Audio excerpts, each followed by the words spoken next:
Jeanne d'Arc a tant galopé dans mes livres d'enfants et dans ceux de tous les Français qu'il me semble parfois qu'elle n'appartient ni à Chinon, ni à Orléans, ni à Paris, ni à Reims, ni à Compiègne, ni à Rouen, mais à chaque école primaire de France. Avec son armure, son épée et sa bannière. Qu'elle avance entre Sainte-Catherine et Sainte-Marguerite, des évêques et des bourgeois en redingote, Charles VII et Charles Péguy, le royaume et la République.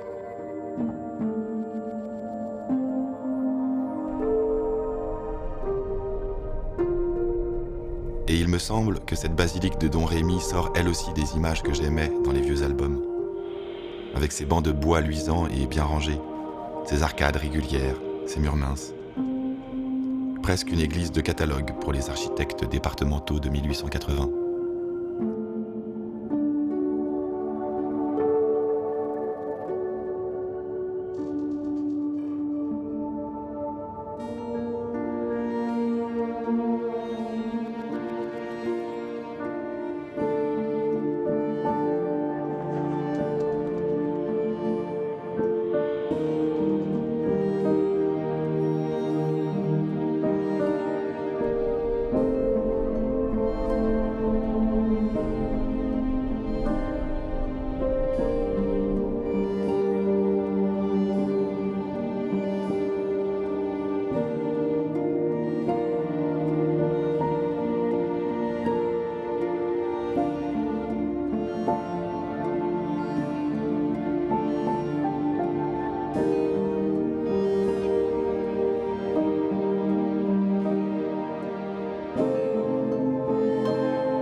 Il n'est pas jusqu'à ces fresques qui ne reproduisent les images pieuses d'antan et les vignettes des livres d'école.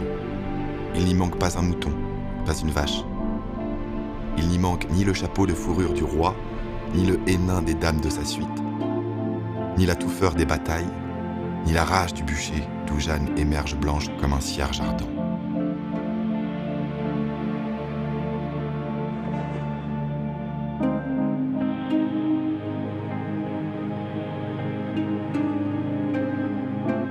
Toute cette histoire que je connais par cœur, je la retrouve ici.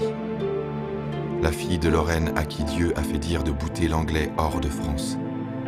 La guerrière dont ne voulaient pas les guerriers. La martyre dont la parole simple bouleversa les sincères, mais n'arrêta pas les fourbes. Et avec elle, les statues sur les places publiques. La France fille aînée de l'Église, la France de guerre en guerre et de régime en régime.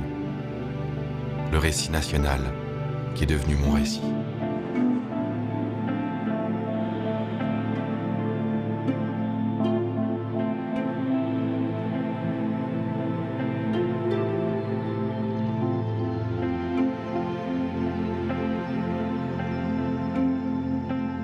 Tout cela m'est si familier que je suis étonné, en sortant de cet album Fête Église, de me trouver devant Don Rémy.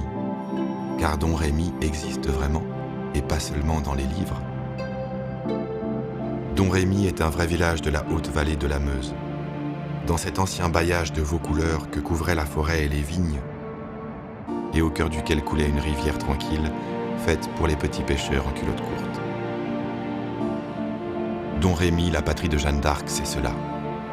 Non pas une image pieuse, mais une sereine, fraîche, solide réalité dans laquelle une fille de paysan, menant les animaux de la famille à la pâture, a reçu un message venant de Dieu.